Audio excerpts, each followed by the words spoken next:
तो section C का जो पहला क्वेश्चन है वो क्वेश्चन नंबर है 17। क्वेश्चन में कहा जा रहा है कि विच of the following equation represent redox reaction. हमें बताना है इनमें से कौन सी रिएक्शन रिडॉक्स रिएक्शन को रिप्रेजेंट करती है, और साथ के साथ हमें यहाँ पे P और Q की वैल्यू को भी बताना है। तो सबसे पहले तो हम समझेंगे रिडॉक्स रिएक्शन होती क्या है। तो देखिए, रिडॉक्स रिएक्शन आपने पढ़ रखा है ऑक्सीडेशन। ऑक्सीडेशन में क्या होता है, ऑक्सीजन का ऐड होना या फिर कह सकते हैं हाइड्रोजन का रिमूव होना। अगर ऑक्सीजन प्लस हो रही है या हाइड्रोजन माइनस हो रही है तो दोनों ही केस में ये ऑक्सीडेशन कहलाता है, और रिडक्शन में इसका अपोजिट होता है, उसमें ऑक्सीजन रिमूव होती है और हाइड्रोजन क्या होती है, ऐड। और ऐसी रिएक्शन जिसमें कि दोनों एक साथ हो रही हो, साइमल्टेनियसली का मतलब दोनों एक साथ हो रही हो, ऑक्सीडेशन और रिडक्शन, उसको हम बोलते हैं रिडॉक्स रिएक्शन।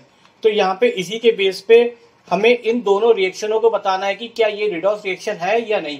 उसी के ब्याप पे हम इसमें से आंसर में टिक कर पाएंगे। तो चलिए मैं इन रिएक्शनों को पहले लिख लेता हूं अलग अलग, और फिर मैं आपको समझाता हूं क्या ये रिडॉक्स रिएक्शन है या नहीं। तो देखिए, सबसे पहले Fe2O3 का आप चेंज देखेंगे Fe में किस तरीके से हो रहा है यहाँ पर। तो यहाँ पे अगर आप इसको चेंज देखेंगे तो आप केवल दो ही चीज नोट करना, या तो ऑक्सीजन या हाइड्रोजन, क्योंकि ऑक्सीडेशन और रिडक्शन केवल क्या किससे रिलेटेड होता है, ऑक्सीजन या हाइड्रोजन से। तो यहाँ पे देखिए Fe के संग ऑक्सीजन प्लस हो रही है, यहाँ पे ऑक्सीजन नहीं है तो यहाँ पे ऑक्सीजन क्या हो गई, रिमूव हो गई। तो ऑक्सीजन का रिमूव होना, ऑक्सीजन का जो रिमूव होना होता है, ये लिखा हुआ है, वो आपका कहलाता है रिडक्शन। तो यानी कि यहाँ पे ये ऊपर वाला पार्ट Fe2O3 का Fe में जो कन्वर्जन है वो आपका क्या है, रिडक्शन है। क्यों है, क्योंकि यहाँ से ऑक्सीजन रिमूव हो रही है। अब आप एल्यूमिनियम का Al2O3 में देखिए क्या हो रहा है। यहाँ पे पहले एल्यूमिनियम के संग कुछ भी नहीं था, बट अब यहाँ पे ऑक्सीजन, इसमें क्या हो गई, ऑक्सीजन प्लस हो गई। तो ऑक्सीजन का जो ऐड होना होता है वो कहलाएगा ऑक्सीडेशन। तो नीचे वाली पार्ट का क्या हो गया, ये हो गया आपका ऑक्सीडेशन। यानी कि एक ही रिएक्शन में यहाँ पे रिडक्शन भी हो रहा है और ऑक्सीडेशन भी हो रहा है, तो इसलिए ये पूरी रिएक्शन हमारी क्या कहलाएगी, रिडॉक्स रिएक्शन कहलाएगी। अब दूसरी वाली इक्वेशन को चेक करते हैं। यहाँ पे C4H10 का हम CO2 में कन्वर्जन देखें तो इस कन्वर्जन में आप ध्यान दीजिए कि यहाँ पे जो हाइड्रोजन है वो यहाँ पे प्लस थी, अब यहाँ पे हाइड्रोजन दिख ही नहीं रही है, तो इसका मतलब यहाँ से हाइड्रोजन क्या हो गई, निकल गई। तो हाइड्रोजन का रिमूव होना, हाइड्रोजन का रिमूव होना, देखिए ये लिखा हुआ है, ये क्या कहलाएगा आपका ऑक्सीडेशन। तो उसका तो ऑक्सीडेशन हो गया। अब दूसरे वाले पार्ट का देखे, ऑक्सीजन का किस में कन्वर्ट होना, वाटर में। अब देखिए यहाँ पे ऑक्सीजन अकेली थी और यहाँ पे ऑक्सीजन के संग क्या दिख रहा है आपको, हाइड्रोजन ऐड होता हुआ दिख रहा है। तो यहाँ पे एडिशन ऑफ हाइड्रोजन दिख रहा है, और एडिशन ऑफ हाइड्रोजन आपका क्या कहलाएगा, एडिशन ऑफ हाइड्रोजन आपका कहलाएगा यहाँ पे रिडक्शन। तो इस रिएक्शन में भी दोनों रिएक्शन एक साथ चल रही है, ऑक्सीडेशन भी और रिडक्शन भी, इसलिए ये रिएक्शन भी रिडॉक्स है और ऊपर वाली भी रिडॉक्स है। तो हमें ये बात तो समझ में आ गई कि यहाँ पे पूछ रहा था क्या ये दोनों रिएक्शन रिडॉक्स रिएक्शन है। तो देखिए यहाँ पे दोनों रिएक्शन रिडॉक्स है, इस हिसाब से बी और डी सही है, क्योंकि यहाँ पे बताया जा रहा है बोथ इक्वेशन 1 and 2 रिडॉक्स, और इसमें भी यही बताया जा रहा है। तो ये दोनों तो करेक्ट हो सकते हैं, लेकिन यहाँ पे क्या रहा है कि केवल ओनली 2 रिडॉक्स है, तो ये गलत है, और इसमें इक्वेशन 1 को बताया जा रहा है तो ये भी गलत है। अब हमें P और Q की वैल्यू और बताएंगे, तभी हम इसमें एक्यूरेट करेक्ट आंसर तक पहुंच पाएंगे। तो देखिए Fe2, यहाँ पे आयरन के कितने पार्ट है, 2, तो बैलेंस करने के लिए P की जगह हम कितना लगाएंगे, यहाँ पे 2, तो P की वैल्यू हो गई 2। अब दूसरा हम देखें Q यहाँ पे किसके संग जुड़ा हुआ है, हाइड्रोजन के साथ लगा हुआ है। हाइड्रोजन के यहाँ पे देखे, इधर लेफ्ट हैंड में देखे तो हाइड्रोजन के 10 पार्ट है और इधर 2 है, तो 2 को 10 से मल्टीप्लाई करेंगे तो टोटल कितना हो गया यहाँ पे 20। तो हाइड्रोजन 20 लाने के लिए यहाँ पे 2 है, तो इसको किससे मल्टीप्लाई करना पड़ेगा, 10 से। तो Q की वैल्यू कितनी हो गई, 10। बस अब ये वाला ऑप्शन आप ढूंढ लीजिए, P की वैल्यू 2, Q की वैल्यू 10 है, और दोनों की दोनों रिएक्शन कैसी थी, रिडॉक्स थी। तो अब यहाँ पे हमें समझ में आ गया जो आंसर करेक्ट है वो क्या है, आपका B option is the correct answer. Question number है 18। 4 स्टेटमेंट आपको यहाँ पे बताने हैं ऑक्साइड के, जो कि हाइड्रोक्लोरिक एसिड और एक्वस सोडियम हाइड्रोक्साइड से मतलब क्या करते हैं, रिएक्शन करते हैं नहीं करते, इससे रिलेटेड यहाँ पे आपसे पूछा जा रहा है। तो इसको समझने के लिए पहले आपको एक वर्ड समझना पड़ेगा, वो क्या है, एमोफोर्ट्रिक सब्सटेंसेस क्या होते हैं। तो देखिए ये एमॉर्फिक एसिडिक सब्सटेंसेस जो होते हैं वो ऐसे होते हैं जो एसिड और बेस दोनों से क्या कर लेते हैं, रिएक्शन कर लेते हैं। और ऐसे यहाँ पे कौन से दो पार्ट होते हैं आपके, एल्यूमिनियम ऑक्साइड है और जिंक ऑक्साइड, क्योंकि एल्यूमिनियम ऑक्साइड एसिड HCl से भी रिएक्शन कर रहा है और NaOH से भी रिएक्शन कर रहा है। सेम यहाँ पे ये भी HCl और NaOH से कर रहा है। अब यहाँ पे ये पूछा जा रहा था कि कौन सा ऑक्साइड है जो एसिड से भी और हाइड्रोक्साइड का मतलब बेस से भी रिएक्शन कर सकता है। तो यहाँ पे आपको दिख जाएगा एल्यूमिनियम ऑक्साइड हो गया एक, तो ये दोनों से रिएक्शन कर रहा है, तो यानी कि ये वाला भी आंसर हमारा करेक्ट है। और तीसरा पार्ट देखे, जिंक ऑक्साइड भी रिएक्ट कर रहा है दोनों चीजों से, तो ये फर्स्ट और थर्ड तो ठीक है, ये करेक्ट है। अब ये करेक्ट है तो यहाँ पे देखेंगे सेकंड पार्ट गलत क्यों हो रहा है। कैल्शियम ऑक्साइड रिएक्ट कर रहा है किससे, हाइड्रोक्लोरिक एसिड से भी कर रहा है और सोडियम हाइड्रोक्साइड से कर रहा है, जो कि पॉसिबल नहीं है। क्यों पॉसिबल नहीं है, क्योंकि जो कैल्शियम ऑक्साइड होता है उसका नेचर होता है बेसिक, और बेसिक नेचर होने से केवल ये एसिड से रिएक्शन करेगा लेकिन बेस से नहीं करेगा। और यहाँ बताया जा रहा है कि ये दोनों से रिएक्शन कर रहा है, इसलिए ये वाला तो गलत हो गया। अब फोर्थ पार्ट को देखिए, sulphur dioxide does not react with either, वो किसी से रिएक्शन नहीं कर रहा है, ना तो एसिड से और ना बेस से। अब यहाँ पे हम सल्फर डाइऑक्साइड के बारे में समझे तो सल्फर डाइऑक्साइड हमारा एसिडिक नेचर है, तो ये बेस से रिएक्शन करेगा लेकिन एसिड से नहीं करेगा। बट इसमें कहा जा रहा था कि ये दोनों में से किसी से भी रिएक्शन नहीं कर रहा है, इसलिए ये भी गलत है। तो हम यहाँ पे समझ गए कि यहाँ पे पहला एल्यूमिनियम ऑक्साइड एसिड और बेस से रिएक्शन कर लेता है, दूसरा जिंक ऑक्साइड भी एसिड और बेस से रिएक्शन कर लेता है। तो फर्स्ट और थर्ड करेक्ट है। और फर्स्ट और थर्ड किस में आ रहा है आपका, बी वाले पार्ट में आ रहा है, तो B option is the correct answer. Question number है 19। An iron nail is added to each of 2 test tube. Iron nail को 2 टेस्ट ट्यूब में ऐड करा गया P और Q में, जिसमें कि एक में कॉपर सल्फेट है और दूसरे में सिल्वर नाइट्रेट। तो आपको बताना है इस ऑब्जर्वेशन से कौन सा आंसर करेक्ट है। तो उसके लिए पहले मैं आपको क्वेश्चन के अकॉर्डिंग 2 टेस्ट ट्यूब बना लेता हूं। एक टेस्ट ट्यूब हमारी P है और एक टेस्ट ट्यूब Q है। P में क्या भरा हुआ है, कॉपर सल्फेट है, तो मैं लिख देता हूं P में कॉपर सल्फेट का सोल्यूशन है और सिल्वर नाइट्रेट का किसमें है, दूसरे Q वाले ट्यूब में। तो यहाँ पे दोनों ट्यूब में अलग अलग सॉल्यूशन भरे हुए हैं। अब यहाँ पे आपको दे रखी है एक आयरन नेल। आयरन नेल का मतलब हो गया आयरन होता है Fe, तो यानी कि एक लोहे की कील दे रखी है। तो Fe को इन्होंने क्या करा, दोनों टेस्ट ट्यूब में डाल के देखा, यानी कि Fe को आपने पहले टेस्ट ट्यूब P में डाला और फिर इसी को हमने डाला किसमें, Q में। तो अब डालने का मतलब है कि यानी कि Fe की रिएक्शन हमें CuSO4 से भी दिखानी है और Fe की रिएक्शन AgNO3 से, मतलब हमें ये बताना है कि क्या ये इससे रिएक्शन करेगा या नहीं करेगा। तो इसके लिए मैं आपको एक चीज बताता हूं, आपने पढ़ रखा होगा रेडियो एक्टिविटी सीरीज, ये आपके चैप्टर नंबर 3 में है। चैप्टर का नाम है मेटल एंड नॉन मेटल। ये सीरीज हमें बताती है कि कौन रिएक्शन करेगा कौन नहीं करेगा। अब देखिए मैं कैसे बताता हूं आपको। यहाँ पे आयरन Fe ढूंढिए, कहाँ पे लिखा है, ये Fe है।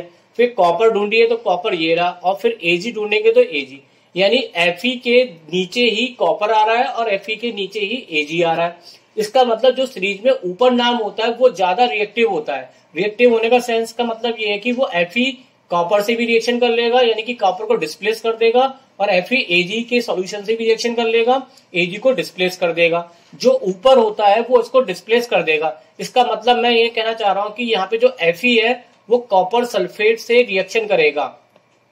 कैसे करेगा, Fe जो है वो कॉपर को हटा देगा और खुद इसकी जगह लग जाएगा, तो ये FeSO4 और प्लस Cu अलग हो जाएगा। और ऐसी यहाँ पे जो Fe है वो किससे रिएक्शन कर लेगा, AgNO3 से भी क्या कर लेगा, रिएक्शन करेगा, और इसमें से Ag को क्या कर देगा, हटा देगा, और खुद उसके संग क्या हो जाएगा, ऐड हो जाएगा।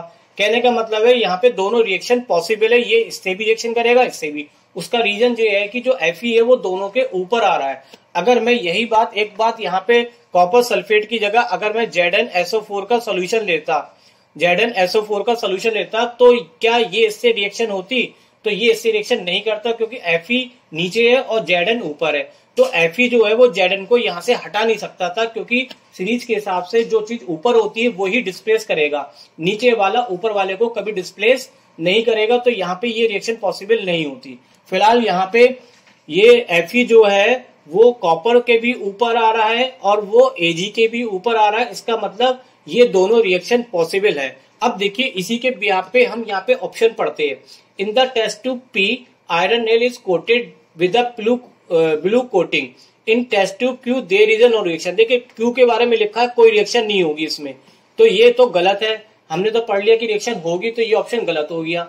फिर iron nail coated with a brown coating in test tube P, यानी कि इससे रिएक्शन करने पे इसका कलर ब्राउन हो जाता है, और सिल्वर इससे क्यू से रिएक्शन करने पे, तो यहाँ पे दोनों रिएक्शन हो रही है, तो ये यहाँ पे करेक्ट हो सकता है। आगे भी हम देखें, देयर इज नो रिएक्शन, कोई रिएक्शन नहीं होगी, ये गलत है क्योंकि रिएक्शन तो होगी दोनों में। There is no reaction in test tube P, P में कोई रिएक्शन नहीं होगी, पी में भी होगी और क्यू में भी होगी। तो यहाँ पे हमारा ऑप्शन जो निकल के आ रहा है वो है बी ऑप्शन करेक्ट। आयरन जो है वो टेस्ट ट्यूब पी यानी कि कॉपर सल्फेट से रिएक्शन करके ब्राउन कलर देगा, और क्यू यानी कि सिल्वर नाइट्रेट से रिएक्शन करके क्या देगा, सिल्वर देगा। तो इसका मतलब बी ऑप्शन यहाँ पे हमारा करेक्ट आंसर हो गया। क्वेश्चन नंबर 20, ये आपका है यहाँ पर मिथाइल ऑरेंज एक क्या है, मिथाइल ऑरेंज को अगर एसिड के संग डाला जाता है और यहाँ पे सोडियम हाइड्रोक्साइड बेस के संग डाला जाता है, तो पूछा जा रहा है what is the colour of methyl orange. तो ये क्वेश्चन बच्चों इंडिकेटर से आया। इंडिकेटर आपने पढ़ रखा होगा। इंडिकेटर कौन से चैप्टर में, चैप्टर 2 में, जिसका नाम चैप्टर का एसिड बेस सॉल्ट है। और इंडिकेटर 3 टाइप के आपने पढ़े होंगे। तो देखिए मैं आपको याद दिला देता हूँ। लिटमस का एक इंडिकेटर होता है, अगर वो एसिड में डालते हैं तो उसका कलर कैसा हो जाता है, रेड। और अगर वो उसको रेड को डाले तो उसका कलर इस बेस में डाले तो क्या होता है, ब्लू। तो ये तो लिटमस का हो गया। अब मिथाइल ऑरेंज दूसरा इंडिकेटर जो है, अगर एसिड में डाला जाता है तो ये कौन सा कलर देगा, रेड, और बेस में डाला जाए तो ये देगा येलो कलर। और तीसरा होता है फिनोप्थेलिन। फिनोप्थेलिन एसिड में कोई कलर शो नहीं करता है, लेकिन बेस में कौन सा कलर देता है, पिंक। अब ये चीज अगर आपको याद है इंडिकेटर के बारे में, तो ये क्वेश्चंस आप बहुत आसान तरीके से कर सकते हैं। तो चलिए देखते हैं यहाँ पे कौन सा इंडिकेटर दिया गया, मिथाइल ऑरेंज, यानी कि इससे क्वेश्चन आया है। तो यहाँ पे इससे भी आ सकता है और इससे भी। तो मिथाइल ऑरेंज को इन्होंने किस में डाला, एसिड में। कौन से एसिड में, हाइड्रोक्लोरिक एसिड में। तो कलर कैसा आना चाहिए, रेड। तो इसमें से रेड के दोनों आंसर ये वाले ठीक है। अब यही इसको किस में डाला इन्होंने, सोडियम हाइड्रोक्साइड यानी कि बेस में डाला। बेस में ये कैसा कलर देगा आपको, येलो। तो येलो ये ठीक है और ये गलत हो गया। तो कुल मिला के ऑप्शन बी जो है वो हमारा करेक्ट आ रहा है। तो option B is a correct answer, क्योंकि मिथाइल ऑरेंज जो एसिड के साथ होता है वो रेड कलर देता है, और बेस के साथ कैसा कलर देता है, येलो।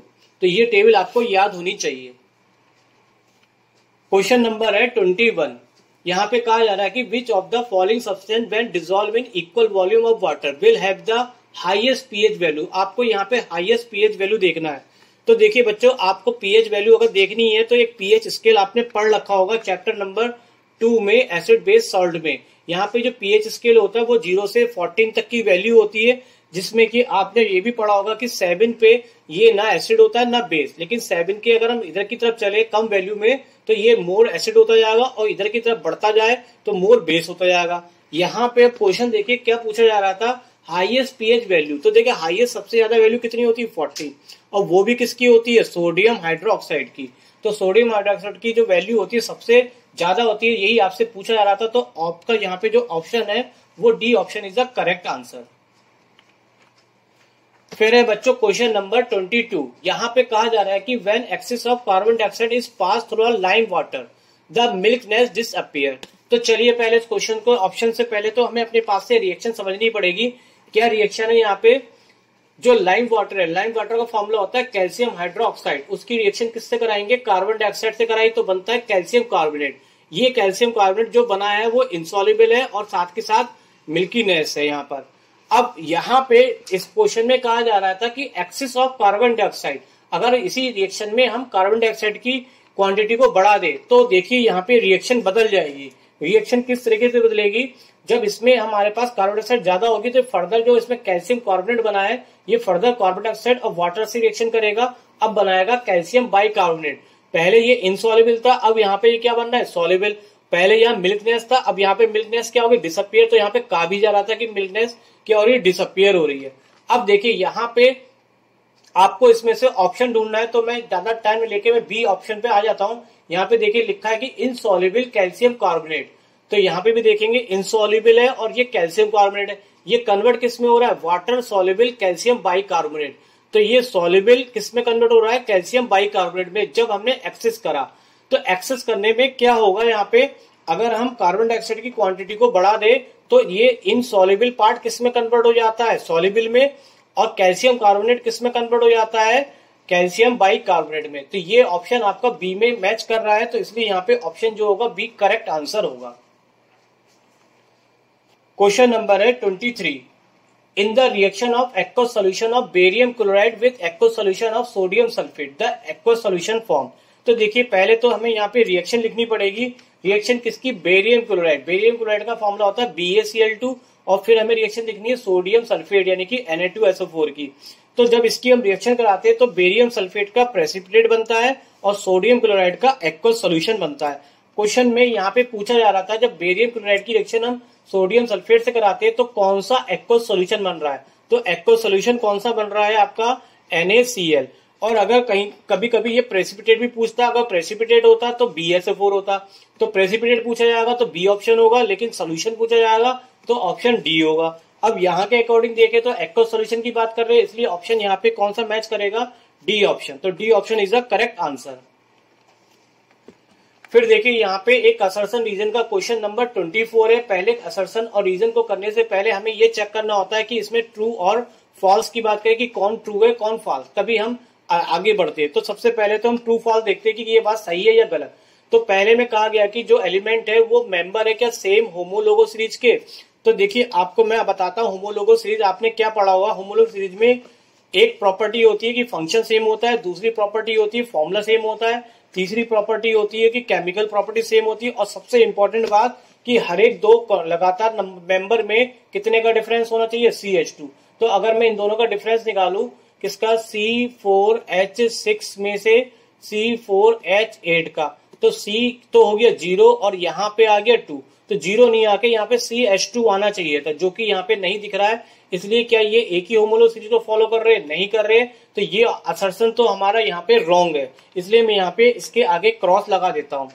अब ये वाले चीज चेक करनी है क्या ये अनसैचुरेटेड हाइड्रोकार्बन है या नहीं। तो देखिए अनसैचुरेटेड हाइड्रोकार्बन वो हाइड्रोकार्बन होते हैं जिसमें डबल या ट्रिपल बॉन्ड मिलते हैं। तो हम इसका स्ट्रक्चर बनाते हैं C4H8 का। तो C4H8 का मैंने ये स्ट्रक्चर बनाया। स्ट्रक्चर आपको बनाना आता ही होगा, बस मैं आपको ये बताना चाह रहा हूँ कि स्ट्रक्चर बनाएंगे तो कार्बन कार्बन के बीच में डबल बॉन्ड आ रहा है। फिर दूसरा हमने स्ट्रक्चर किसका बना रहे हैं, C4H6 का। तो इसके स्ट्रक्चर में भी आप देखेंगे यहाँ पे क्या आ रहा है, ट्रिपल बॉन्ड आ रहा है। फिर हमने बनाया C3H4 का स्ट्रक्चर, तो इसमें भी हमें ट्रिपल बॉन्ड देखने को मिला। और फिर C2H4 का बनाया हम, तो यहाँ भी डबल बॉन्ड और C2H2, यानी कि जितने भी मैंने इसके स्ट्रक्चर बनाए सब में डबल या ट्रिपल बॉन्ड मिले। और जिसमें डबल और ट्रिपल बॉन्ड मिलते हैं वो कहलाता है आपका अनसैचुरेटेड हाइड्रोकार्बन। तो यहाँ पे जो ये है कि ये वाली बात ट्रू हो गई। तो अब आपको यहाँ पे देखना है कि A फॉल्स है और R ट्रू है। तो A फॉल्स है और R ट्रू है, इसलिए ऑप्शन यहाँ पे कौन सा मैच करेगा आपका, D। तो यहाँ पे बच्चों एक activity, the following activity is setup in the science lab by the teacher. तो ये एक एक्टिविटी दिखाई गई है और एक्टिविटी के बेस पे आपसे कुछ क्वेश्चन पूछा जा रहा है। तो पहले जब तक हम एक्टिविटी के बारे में नहीं समझेंगे तो हम क्वेश्चन को नहीं बता पाएंगे। तो देखिए एक्टिविटी में क्या है कि he clamped an aluminium wire on a stand. तो देखिए यहाँ पे एक जो एल्यूमिनियम का ये वायर है, इसको क्लैम्प का मतलब कस देना, इसको कस दिया गया, लगा दिया गया किसमें, एक स्टैंड के ऊपर। Fixed a pin to the free end of the wire using wax. और बाद में जो ये जो एल्यूमिनियम का आखिरी सिरा है यहाँ पे बैक्स चिपका दिया। इस पे क्या लगा दिया इन्होंने, बैक्स लगा दिया। और बैक्स पे क्या चिपका दी, एक पिन चिपका दी इन्होंने यहाँ पे। तो यहाँ पे एंड में इन्होंने क्या करा, वैक्स के साथ क्या लगा रखी है, एक पिन चिपका रखी, फिक्स कर रखी है। अब यहाँ पे आगे बताया जा रहा है then he heated the wire. अब इस जो एल्यूमिनियम का वायर है इसको हीट कर रहे हैं, किससे कर रहे हैं, बर्नर। ये एक बर्नर लगा हुआ है from the end where the wire is clamped. तो आखिर से इसको गर्म कर रहे हैं।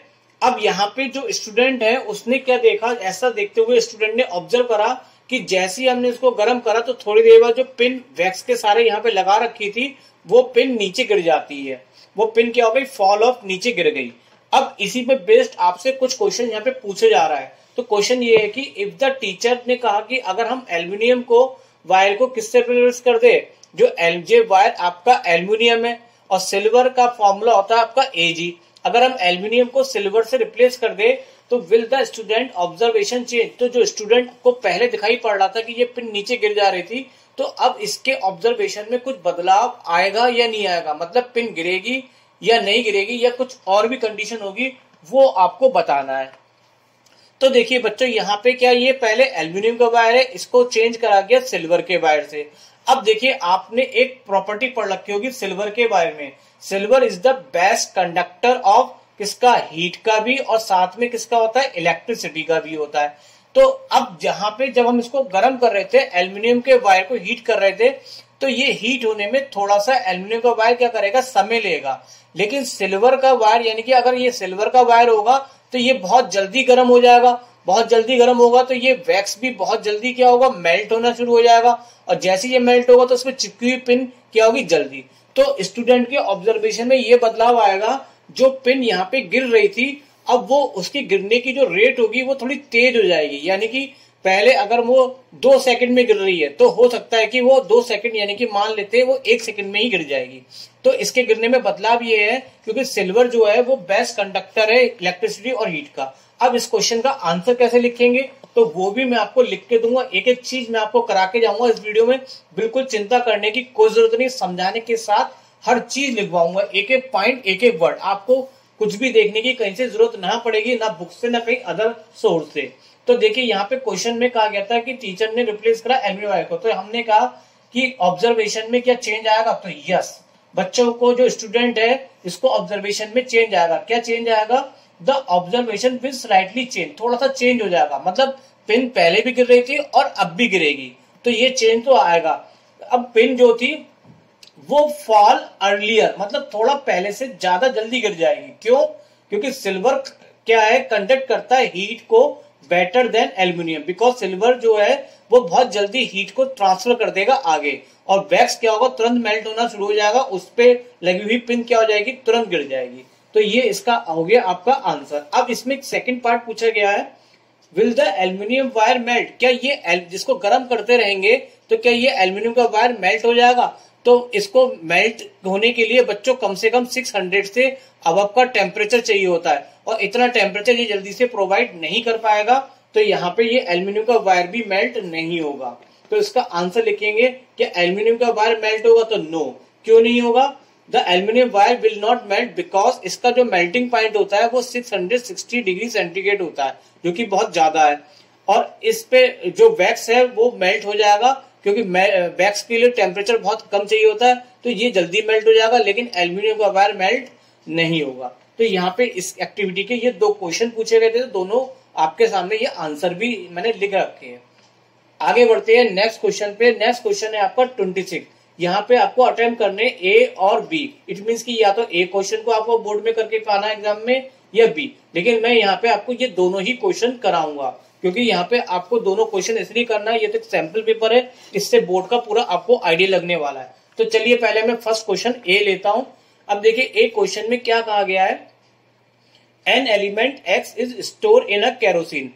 कोई भी एलिमेंट है, हमें उसका नाम नहीं पता, लेकिन उसको कहां पे रखा गया है, केरोसिन में रखा गया है। केरोसिन जानते ही आप, मिट्टी का तेल बोलते जिसको हिंदी में। Can not be extract from its ore, उसको हम उसके ओर से एक्सट्रैक्ट नहीं कर सकते। ओर आप जानते हैं, जिस मेटल से जो चीज निकाली जाती है उसको ओर बोलते हैं।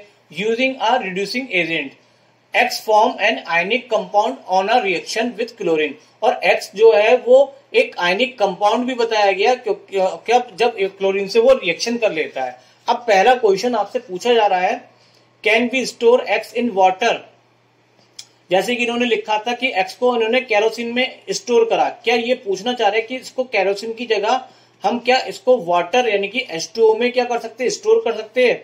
तो इसका आंसर होगा नहीं कर सकते। क्यों नहीं कर सकते, केरोसिन में रखने का रीजन है कि जो भी यहाँ पे ये एलिमेंट है ये बहुत ज्यादा रिएक्टिव है।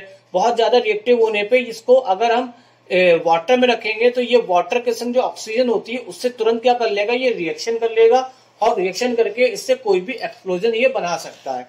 तो इसका आंसर क्या होगा बच्चों, इसका आंसर मैं आपके लिए लिखता हूं कि क्या इसको हम कोई भी वाटर में रख सकते हैं, तो आंसर हो गया नहीं। क्यों, x is a very reactive alkaline metal है, जैसे कि कौन सी हो सकती है, सोडियम भी हो सकती है और potassium. If store in water, अगर हम इसको वाटर में स्टोर करते तो vigorously with water producing hydrogen gas, ये तुरंत हाइड्रोजन गैस रिलीज करेगा और स्ट्रॉन्ग बेस NaOH या QH का क्या करेगा, फॉर्मेशन करेगा। इससे रिएक्शन क्या हो सकती है, वायलेंट और कैन बी कॉज फायर और एक्सप्लोजन का रीजन बन सकती है। तो ये हो गया इसका आंसर। अब दूसरा पार्ट पूछा गया है आइडेंटिफाई एलिमेंट। अब उसका नाम भी आपको बताने को कह रहा है कि चलिए उसका नाम बताइए क्या हो सकता है। थोड़ा सा यहाँ पे देखना है कि नेम द प्रोसेस यूज, और उसके बाद प्रोसेस का यूज करना, राइट द एक्सट्रैक्शन, मतलब उसके हम निकालने की प्रोसेस भी पूछी जा रही है। तो देखिए जैसे कि यहाँ पे एक्स के बारे में थोड़ी बहुत जानकारी दी थी कि जो भी यहाँ पे एक्स एलिमेंट है वो क्या होता है, कैन नॉट बी एक्सट्रैक्ट, उसको हम रिड्यूसिंग एजेंट से नहीं निकाल सकते, और वो एक आयनिक कंपाउंड भी काम करता है। तो देखिए यहाँ पे दो ही पॉसिबिलिटी है, सोडियम या पोटेशियम। पोटेशियम नहीं होगा क्योंकि इसको हम रिड्यूसिंग एजेंट से निकाल लेते हैं, लेकिन यहाँ पे कहा जा रहा है कि इसको हम रिड्यूसिंग एजेंट से नहीं निकाल सकते, तो डेफिनेट रूप से क्या नाम होगा, सोडियम। तो देखिए इसका आंसर क्या हो गया, जो केरोसिन में स्टोर किया गया वो या तो सोडियम होगा या पोटेशियम। बिकॉज अब क्वेश्चन में क्या आता है कि इसको एक्सट्रैक्ट रिडक्शन से नहीं कर सकते, तो डेफिनेटली ये क्या होगा, सोडियम होगा। तो ये नाम तो आपको पता चल गया कि नाम पूछ रहा था, तो नाम हो गया सोडियम। अब इसके आगे पूछ रहा था नेम द प्रोसेस, उस प्रोसेस का नाम बताओ और उसकी इक्वेशन भी लिखो जिससे उसको उसके ओर से क्या कर सकते हैं, निकाल सकते हैं।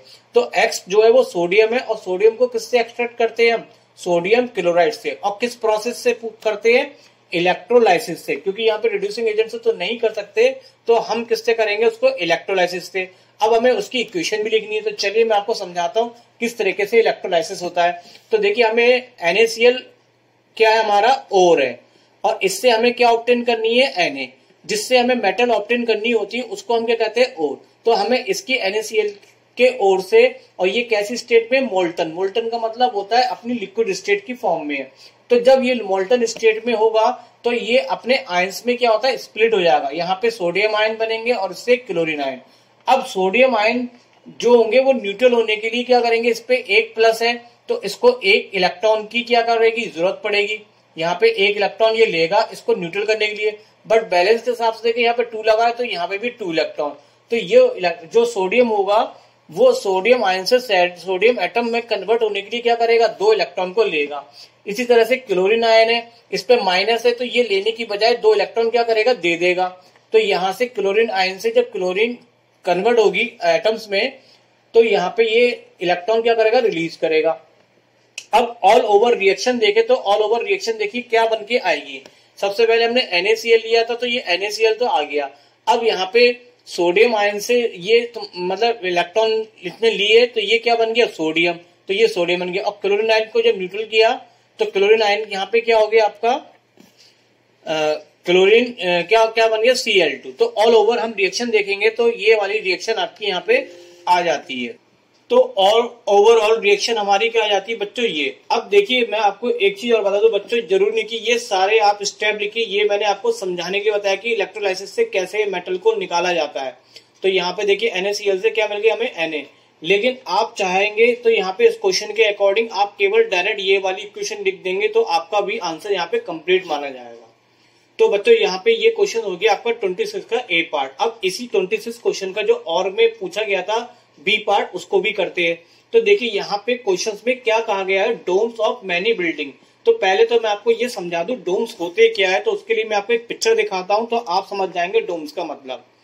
डोम्स क्या होते हैं, देखिए यहाँ पे जो ये बिल्डिंग है तो इसके ऊपर एक स्ट्रक्चर बना रखा है इस तरीके का। इस स्ट्रक्चर को हम यहाँ पे क्या बोलते हैं, डोम्स। ये होते हैं डोम्स। डोम्स का मतलब होता है कि ऊपर कोई भी जो आर्किटेक्ट होते हैं वो लोग क्या करते हैं, इसके डिजाइन बनाए जाने के लिए कुछ गुम्मद, इसे गुम्मद बोलते हैं हिंदी में, तो उनके डिजाइन बनाए जाते हैं। इसी चीज को हम क्या बोलते हैं, डोम्स।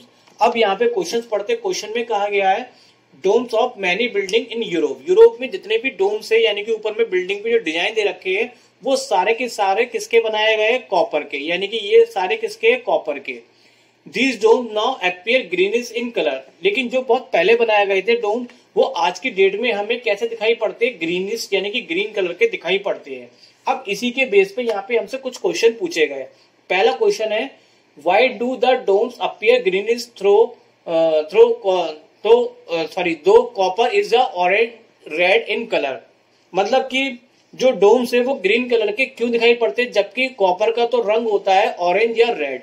तो क्यों होता है, बिल्कुल सही बात है कि कॉपर का जो कलर होता है वो ऑरेंज और रेड होता है, लेकिन ये मॉइस्चर ऑक्सीजन के कांटेक्ट में आके क्या करता है, रिएक्शन करता रहता है, और रिएक्शन करके क्या करता है, इसकी एयर की कार्बन डाइऑक्साइड से क्या बनाता है, आपका एक कंपाउंड बनाता है जिसका नाम है कॉपर कार्बोनेट। कॉपर कार्बोनेट बना देता है। कॉपर की रिएक्शन किससे होती है, कार्बन डाइऑक्साइड से होती है, तो इससे रिएक्शन करके क्या बनता है, ये कॉपर कार्बोनेट बनता है। बैलेंस आप कर लेंगे तो उसके हिसाब से आपको मिल जाएगी रिएक्शन। तो इसका जो कलर होता है कॉपर कार्बोनेट का वो ग्रीन रंग का होता है।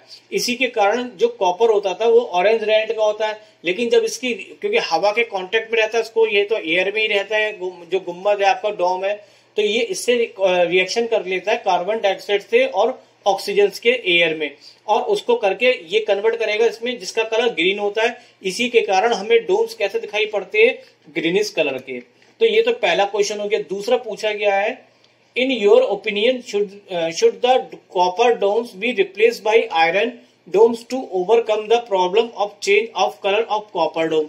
हम चाहते हैं कि कॉपर का कलर जैसा है वैसी रहे, ठीक है, तो इसके लिए हम कॉपर को हटा देते हैं। कॉपर की जगह हम क्या, इसकी जगह अगर हम आयरन ले तो हमारा ये प्रॉब्लम क्या होगी, कलर चेंज होने की समस्या क्या हो जाएगी, खत्म हो जाएगी। तो क्या ये यहाँ पे हम ऐसा कर सकते हैं, ये क्वेश्चन में आपसे पूछा जा रहा है। तो देखिए आयरन के बारे में तो आप लोग सब परिचित ही है। आयरन क्या होता है, आयरन जब एयर के कांटेक्ट में रहता है तो उस पर क्या लग जाती है, जंग लग जाती है, जिसको हम क्या बोलते हैं जिस जंग लग जाती है जिसको हम क्या बोलते हैं, रस्ट कहते हैं। और रस्ट के कारण वो लोहा क्या होता है, पिघल जाता है। आयरन पिघल जाती, सॉरी पिघलने मतलब खराब हो जाती है, डैमेज हो जाती है। तो इसलिए यहाँ पे कम से कम ये कॉपर डैमेज तो नहीं हो रहा है, बस इसका कलर ही तो चेंज हो रहा है। लेकिन अगर हम ये डोम्स किसकी बना दे, आयरन के, तो कुछ टाइम बाद ये सब बेकार होके क्या होंगे, ढांचा इसका गिरने लगेगा क्योंकि ये डैमेज हो जाएगी। तो क्या हम इसकी जगह आयरन बदल सकते हैं, नहीं बदल सकते। क्यों, they should not be replace by iron dome. इन कॉपर डोम्स को आयरन डोम्स में नहीं बदल सकते, क्योंकि आयरन जो होता है वो रस्ट लग जाती है और वो डैमेज होने लग जाएंगे, जबकि कॉपर में ऐसी चीज नहीं होती। बल्कि यहाँ पे जो ये आपका कंपाउंड बनता है ना, कॉपर कार्बोनेट, ये कलर का तो ग्रीन होता है, लेकिन ये इसके ऊपर एक प्रोटेक्टिव लेयर भी चढ़ा देता है, बल्कि इसकी ये और सुरक्षा कवच का काम भी करने लगता है। जबकि आयरन में ऐसी वाली बात नहीं है, आयरन खुद में अपने आप क्या हो जाती है, डैमेज। आगे पूछा गया था, domes use to be made from thin sheet of metal. Domes का यूज थिन शीट में करते हैं। Why did ancient architect use copper to make domes. तो वो लोग कॉपर का यूज क्यों करते थे, देखिए कॉपर में खास बात क्या है, तो ये मेलेबल होता है। मेलेबल का मतलब होता है इसको हम कितना भी पीटेंगे ये टूटेगा नहीं। तो जब कितना भी पीट के हम इसको कोई भी शेप इसको क्या कर सकते हैं, दे सकते हैं। क्योंकि जब डोम्स बनाए जाते हैं तो इसकी शेप भी बनानी पड़ती है, हमें तरह तरह के डिजाइन बनाने पड़ते हैं।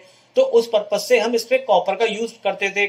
और साथ में ड्यूरेबल का मतलब इसकी लाइफ भी क्या होती है, ज्यादा कलर चेंज हो जाता है, बट इसके ऊपर प्रोटेक्टिव लेयर बनने के कारण इसकी लाइफ क्या होती है, बढ़ जाती है। दूसरा, इसमें कोई भी रस्ट नाम की चीज नहीं लगती है। तो इसलिए यहाँ पे जो पुराने जमाने में मतलब आर्किटेक्ट होते थे वो डोम्स बनाने में किसका यूज करते थे, कॉपर का। तो ये इसका यहाँ पे आंसर मैंने लिख रखा है। और ये तीनों के तीनों जो पार्ट पूछे गए थे इस क्वेश्चन से रिलेटेड वो यहाँ पे आपके कंप्लीट हो गए। बढ़ते हैं नेक्स्ट क्वेश्चन की तरफ। तो नेक्स्ट क्वेश्चन आपका है 27। देखिए यहाँ पे क्या है कि आपको एक लड़की है अमृता, वो इलेक्ट्रोलाइसिस कर रही है डिस्टिल वाटर का यूजिंग बाय द सेटअप। उसने सेटअप यहाँ पे फिगर 1 के हिसाब से लगा रखा है। She was expecting two gases to be evolve at the anode and cathode respective. उसको वो मतलब जो भी एक्सपेरिमेंट कर रही थी वो अपने एक्सपेरिमेंट से ये जज कर रही थी, एक एनोड और जो कैथोड है उस पे उसको 2 प्रकार की गैसेस मिलेंगी। क्योंकि यहाँ पे उन्होंने यहाँ पे इलेक्ट्रोलाइज करने के लिए किसका लिया है, वाटर का।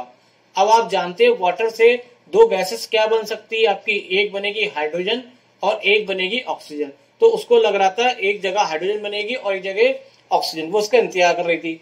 आगे पढ़ते, आगे क्या है, एनोड और कैथोड पे। सडनली सी रियलाइज, जल्दी उसने से महसूस करा कि अरे वाह, बल्ब जो है इलेक्ट्रिक सर्किट में वो ग्लो ही नहीं कर रहा है। सी यूज डिस्टिल्ड वाटर, क्योंकि उसने डिस्टिल्ड वाटर का यूज करा है फिगर 2। फिगर 2 ये है, यानी कि यहाँ पे जो इसने जो वाटर लिया था इसके अंदर, वो यहाँ पे फिगर 2 के हिसाब से उसने चेक करा कि अरे ये तो उसने कौन सा वाटर ले रखा है, डिस्टिल्ड वाटर ले रखा है। आफ्टर दिस रियलाइजेशन, अगर उसे ऐसा लगा कि ऐसा रियलाइज करने के बाद उसने क्या करा, डिस्टिल्ड वाटर जो इसमें था she added substances distil water for electro, उसने बाद में इस डिस्टिल वाटर में कुछ चीज क्या कर दी, ऐड कर दी, तब जाके उसकी रिएक्शन हुई।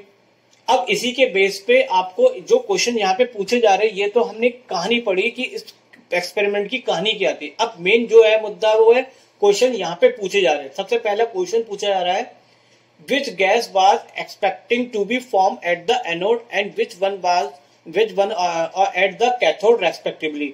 वो कौन सी गैस की उम्मीद कर रही थी एनोड और कैथोड पे। तो देखिए वाटर लिया था, तो वाटर से क्या बनेगी, हाइड्रोजन और ऑक्सीजन ही गैस बनेगी, क्योंकि उसने इलेक्ट्रोलाइट किसका लिया, वाटर का। तो उसको उम्मीद थी कि एनोड पे उसको क्या मिलेगी, ऑक्सीजन मिलेगी, और कैथोड पे क्या मिलेगी, हाइड्रोजन गैस। तो ये तो हो गया पहले पार्ट का आंसर। दूसरा part, why did the bulb not glow when Amrita pass electricity through distil water. जैसे कि यहाँ पे जब उसने यहाँ पे वाटर कैसा ले रखा था, डिस्टिल, तो उसमें यहाँ पे करंट पास करने के बाद भी बैटरी से करंट पास करने का मतलब इलेक्ट्रोलाइसिस करना, तो इलेक्ट्रिसिटी पास करने के बाद भी ये बल्ब जो था वो ग्लो नहीं कर रहा था। बल्ब इसलिए नहीं ग्लो कर रहा था क्योंकि यहाँ पे डिस्टिल जो वाटर होता है वो प्योर वाटर होता है, और वो ना तो हाइड्रोजन आयन देता है और ना ही यहाँ पे ऑक्सीजन आयन देता है। तो वो आयंस में स्प्लिट नहीं होता। जब आयंस नहीं बनेंगे तो करंट ले आने के लिए कोई भी आयंस रेस्पॉन्सिबल होते, तो आयन नहीं मिलेंगे तो करंट आगे जाके फ्लो नहीं करेगी, तो बल्ब भी ग्लो नहीं करेगा। तो बस आपको ये इसका आंसर लिखना पड़ेगा कि प्योर डिस्टिल्ड वाटर जो होता है वो पुअर कंडक्टर होता है इलेक्ट्रिसिटी का। इट मीन्स कि यहाँ पे lack of free ions. Free ions यहाँ पे क्या होते हैं, बहुत ही कम होते हैं, ना के बराबर कह सकते हैं या नहीं भी होते, क्योंकि यहाँ पे डिस्टिल्ड वाटर में कोई भी आयंस प्रोड्यूस नहीं होते। Hence current could not pass, इसलिए करंट पास नहीं होगी और बल्ब भी यहाँ पे क्या होगा, ग्लो नहीं होगा। तो ये वाली बात सेकंड वाले पार्ट की हो गई। अब तीसरा क्वेश्चन जो पूछा गया था कि विच सब्सटेंस, अब इसमें इसी में डिस्टिल्ड वाटर में उसने क्या मिलाया है कि ताकि उसको यहाँ पे इनका एक्सपेरिमेंट कामयाब हो जाए और इसको गैस यहाँ पे एनोड और कैथोड पे मिल जाए। तो देखिए आपने इन्वर्टर वाली बैटरी देखी होगी, उसमें हम पानी ऐड करते हैं। अब पानी के संग वो अंदर क्या पड़ा होता है, एसिड। तो बिल्कुल सही समझा आपने कि अगर यहाँ पे हमें डिस्टिल्ड वाटर में करंट पास करानी है तो कुछ एसिड का यूज करना पड़ेगा। तो अमृता ने क्या करा, स्मॉल अमाउंट में यहाँ पे क्या डाल दिया, सल्फ्यूरिक एसिड डाल दिया। सल्फ्यूरिक एसिड डालने से क्या होगा, यहाँ पे हमें आयंस मिलेंगे, किसके, हाइड्रोजन के आयन और सल्फेट के आयन। पहले तो यहाँ पे कोई आयन मिल नहीं रहे थे, अब यहाँ पे हमें आयंस मिलेंगे और ये ही आयंस क्या करेंगे, करंट को लेके जाएंगे और यहाँ पे इलेक्ट्रोलाइसिस कर देंगे, और उस हिसाब से हमें यहाँ पे एनोड और कैथोड पे क्या मिल जाएगी, गैस मिल जाएगी। तो ये हो गया आपका थर्ड वाले पार्ट का आंसर। नेक्स्ट क्वेश्चन यहाँ पे फिर से 27 क्वेश्चन है, ये विजुअली इम्पेयर्ड स्टूडेंट्स के लिए पूछे जाते हैं। तो देखिए यहाँ पे कहा जा रहा है कि identify the type of the reaction, reaction के आपको टाइप बताने। तो चलिए मैं आपको बताता हूँ, पहली इक्वेशन में दो टाइप की, मतलब इसके अगर हम टाइप लिखेंगे तो यहाँ पे ये दो टाइप के रिएक्शन है। कैसे, मैं आपको समझाता हूँ। देखिए ZNO से ZNO का ZN में कन्वर्ट होने में यहाँ पे उसके संग ऑक्सीजन क्या है, ऐड हो है, लेकिन यहाँ पे ऑक्सीजन यहाँ पे दिख ही नहीं रही, तो ऑक्सीजन यहाँ पे क्या हो गई, माइनस। तो हम सीधा कह सकते हैं ZNO से ZN बनने में ऑक्सीजन क्या हो रही है, रिमूव हो रही है, और ऑक्सीजन का रिमूव होना क्या कहलाता है, रिडक्शन। तो यानी कि इसमें क्या हो रहा है, रिडक्शन। अब हम कार्बन का देखते हैं, कार्बन मोनो ऑक्साइड यानी कि CO में देखें तो क्या हो रहा है। तो यहाँ पे देखिए, यहाँ पे ऑक्सीजन नहीं थी लेकिन यहाँ पे ऑक्सीजन आ गई, तो ऐड हो गई ऑक्सीजन। तो ऑक्सीजन का ऐड होना क्या कहलाता है, ऑक्सीडेशन। और एक ऐसी रिएक्शन जिसमें दोनों, एक ही रिएक्शन में दोनों प्रोसेस हो रही हो, रिडक्शन की भी और ऑक्सीडेशन की, तो उसको हम क्या बोलते हैं, रिडॉक्स रिएक्शन। तो ये एक तो आपका कौन सा टाइप बन सकता है, रिडॉक्स रिएक्शन का। दूसरा यहाँ पे देखेंगे, कार्बन ने क्या करा, ऑक्सीजन को यहां से क्या कर दिया, हटा दिया, ऑक्सीजन को यहां से क्या कर दिया, हटा दिया, और खुद उसके संग ऐड हो गया। तो इस हिसाब से यहाँ पे दूसरा टाइप क्या बन सकता है, डिस्प्लेसमेंट रिएक्शन। तो यहाँ पे आपसे पूछा जा रहा था ये किस टाइप की रिएक्शन है। आप दोनों भी आंसर लिखेंगे तो भी गलत नहीं है, और कोई भी एक आंसर लिखेंगे तो भी गलत नहीं है। तो कुछ भी आप इसमें लिख सकते हैं। आप बात करते हैं सेकंड वाली इक्वेशन की। सेकंड वाली इक्वेशन में यहाँ पे एक ही कंपाउंड है जो दो पार्ट में ब्रेक हो रहा है, एक ZNO में और दूसरा ब्रेक हो रहा है किसमें, कार्बन। और ब्रेक होना क्या कहलाता है, आपने पढ़ रखा है, ब्रेक अगर कोई एक कंपाउंड दो या दो से पार्ट में ब्रेक होता है तो उसको हम क्या बोलते हैं, डीकंपोजिशन रिएक्शन कहते हैं। और देखिए जब इसको हम ब्रेक करेंगे तो ब्रेक करने में हम इसको हीट क्या करेंगे, देंगे, और हीट जिस रिएक्शन में हमें देनी पड़ती है उसको हम बोलते हैं एंडोथर्मिक रिएक्शन। तो यहाँ पे ये किस टाइप की रिएक्शन है, ये आपकी डीकम्पोजिशन रिएक्शन है। आप इतना भी लिख देंगे तो भी आपका आंसर कंप्लीट माना जाएगा, लेकिन अगर ये लिखेंगे तो ज्यादा बेटर है क्योंकि अगले वाले में हीट को दिखाया है। तो यहाँ पे एनर्जी देनी पड़ेगी, इसलिए यहाँ पे कौन सी रिएक्शन है, एंडोथर्मिक रिएक्शन। नेक्स्ट रिएक्शन की बात करते हैं थर्ड वाले की। तो थर्ड वाले में देखिए दो अलग अलग पार्ट है और दो अलग अलग जो पार्ट थे वो यहाँ पे जुड़ के केवल एक ही पार्ट बना रहे हैं और साथ में यहाँ पे एनर्जी भी क्या हो रही है, रिलीज हो रही है। तो एक पार्ट में बनाना कहलाता है यहाँ पे क्या, कॉम्बिनेशन रिएक्शन, जुड़ना। किसी चीज को जुड़ने को क्या बोलते हैं, कॉम्बिनेशन। और इसमें हीट हमें मिल रही है, हमें दे नहीं रहे, मिल रही है, रिलीज हो रही है। तो रिलीज जिसमें एनर्जी रिलीज होती है जिस रिएक्शन में, उसको क्या बोलते हैं, एक्सोथर्मिक। तो ये कॉम्बिनेशन के साथ साथ कौन सी रिएक्शन है, एक्सोथर्मिक। तो ये दोनों ही आप लिखेंगे क्योंकि यहाँ पे इन्होंने हीट प्लस करके दिखाया है, तो इसलिए ये लिखना भी कंपलसरी आपके लिए है। तो ये वाला भी क्वेश्चन हो गया कंप्लीट। बढ़ते हैं नेक्स्ट क्वेश्चन में, 28 क्वेश्चन। सारा took 2 ml of dilute NaOH solution in a test tube। सारा ने क्या करा, 2 ml NaOH लिया टेस्ट ट्यूब में और उसके साथ जोड़ दिया, मतलब ऐड कर दिया 2 ड्रॉप ऑफ किसको, फिनोप्टेनिल सॉल्यूशन को।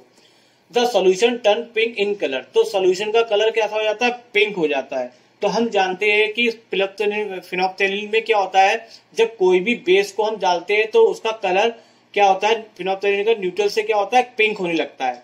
अब उसके बाद उन्होंने क्या डाला, यहाँ पे H2SO4 डाला और उसके बाद ड्रॉप बाय ड्रॉप तब तक डालते गए जब तक कि वो कलरलेस ना हो जाए। फिनोप्टेनिल में ये कि अगर हम बेस डालते हैं तो उसका कलर पिंक होता है और एसिड डालते हैं तो वो कलरलेस हो जाता है, उसका कलर उड़ जाता है। अब 40 ड्रॉप डाइल्यूट H2SO4 को यहाँ पे यूज करा गया कलर चेंज करने में, किससे, पिंक से कलरलेस का। When Sara added a drop of NaOH to the solution, the colour change to back pink again. और जब वापस, मतलब कहा जा रहा है कि अगर पहले उसने बेस डाला NaOH तो कलर हो गया पिंक, और बाद को एसिड डाला तो कलरलेस हो गया। फिर दोबारा उसने क्या करा, फिर से उसने क्या करा, NaOH को ऐड करा तो फिर से कलर वापस क्या आ गया, पिंक आ गया। अब यहाँ पे आगे कहा जा रहा है कि Sara now try to activity with different volume of NaOH। अब सारा ने NaOH के डिफरेंट वॉल्यूम लिए और OH के, और उसको एक ऑब्जर्वेशन के रूप में, एक टेबल के रूप में उसने रिकॉर्ड कर लिया। और उसके बेस पे आपसे कुछ क्वेश्चन पूछे जा रहे हैं। अभी क्वेश्चन में बताऊंगा क्या, पहले देखते हैं टेबल। टेबल में देखिए क्या है, ये तो सीरियल नंबर दे रखे, 3 एक्सपेरिमेंट करे। उसने क्या करा, 2 ml जब NaOH के लिए तो उसने H2SO4 की कितनी ड्रॉप गिराई, 20। जब 3 लिए 30, 4 लिए 40। तो आप समझ में आ जाएगा, अगर वो 5 लेती तो कितना करती, 50, 6 लेती तो कितना करती, 60, 7 लेती तो 70। तो इसके हिसाब से ये रिकॉर्ड उसका मतलब आगे कंटिन्यू अपने आप हम कर सकते हैं। अब देखिए इस पे बेस्ड जो क्वेश्चन पूछे जा रहे हैं, कई सारे क्वेश्चन है, तो मैं पहले एक एक करके बताता हूँ।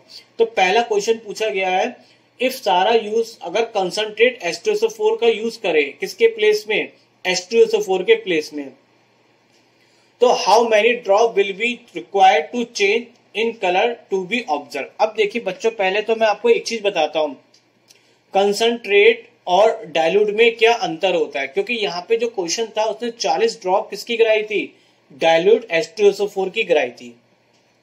लेकिन क्वेश्चन में कहा कि अगर वो डाइल्यूट की जगह किसका यूज करती है, कंसंट्रेट का, तो उसे 40 ड्रॉप गिरानी पड़ी, उसको क्या करने के लिए, कलरलेस करने के लिए। तो अब यहाँ पे पूछा जा रहा है कि 40 गिरानी पड़ेगी या 40 से कम या 40 से ज्यादा। इसके लिए आपको आंसर का रीजन भी देना होगा। तो उसके लिए पहले हम समझते हैं कंसंट्रेट का मतलब क्या होता है और डाइल्यूट। देखिए ये एक गिलास मैंने पानी लिया, एक गिलास मैंने पानी लिया और इसमें मैंने 1 चम्मच क्या ऐड कर दी, शुगर। 1 चम्मच मैंने ऐड कर दी शुगर। अब सेम क्वांटिटी का पानी फिर से मैंने एक दूसरे गिलास में लिया।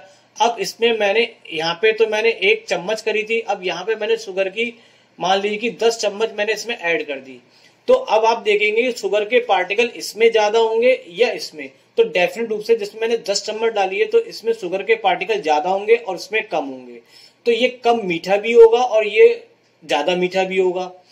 कम मीठा वाला यानी कि ये 1 चम्मच वाला जो होगा उसमें जो पार्टिकल है शुगर के कम है, इसका मतलब वो डाइल्यूट है, उसको हम बोलेंगे डाइल्यूट। और जिसमें पार्टिकल इसके बहुत ज्यादा है तो ये गाढ़ा भी हो जाएगा, और उसमें पार्टिकल ज्यादा है तो इसको बोलेंगे कंसंट्रेट। तो जिसमें पार्टिकल की संख्या ज्यादा होती है उसको हम बोलते हैं कंसंट्रेट। बिल्कुल सेम मैनर में अगर यहाँ पे हम हाइड्रोजन की बात करें तो यहाँ पे हाइड्रोजन जो है, जो हाइड्रोजन जब इसको मतलब वो करेंगे, हम आयंस बनाएंगे, तो ये हाइड्रोजन जो आयन है वो हमें यहाँ पे कम मिलेंगे, और कंसंट्रेट में जो हाइड्रोजन आयन बनेंगे वो हमें ज्यादा मिलेंगे, क्योंकि कंसंट्रेट का मतलब मैंने बताया जिसमें पार्टिकल की संख्या क्या हो, ज्यादा। तो ये अंतर होता है, कंसंट्रेट में हमेशा जो आयंस होते हैं वो ज्यादा मिलते हैं, या पार्टिकल जो भी कह सकते हैं वो भी हमें ज्यादा, किसके कंपेयर में, H2SO4 में। अब देखिए अगर 40 ड्रॉप डाइल्यूट H2SO4 की रिक्वायर होती है क्या करने के लिए, कलरलेस करने के लिए पिंक को, तो अगर हम कंसंट्रेट ले लेंगे तो कंसंट्रेट में भाई 40 ड्रॉप में कम हाइड्रोजन आयन होंगे डाइल्यूट वाले में, और अगर हम 40 ड्रॉप किसकी ले ले, इसकी ले लेंगे, तो इसमें आयन की संख्या क्या होगी, ज्यादा, तो ये जल्दी इसको कलरलेस कर देगा। इसका मतलब कि यहाँ पे हमें 40 भी नहीं लेने पड़ेंगे, 40 से क्या लेने पड़ेंगे, कम, क्योंकि इसमें ऑलरेडी हाइड्रोजन आयन की संख्या क्या है, ज्यादा। तो बस हमें यही चीज बतानी थी, और अब मैं इसको पूरा आंसर लिख देता हूं।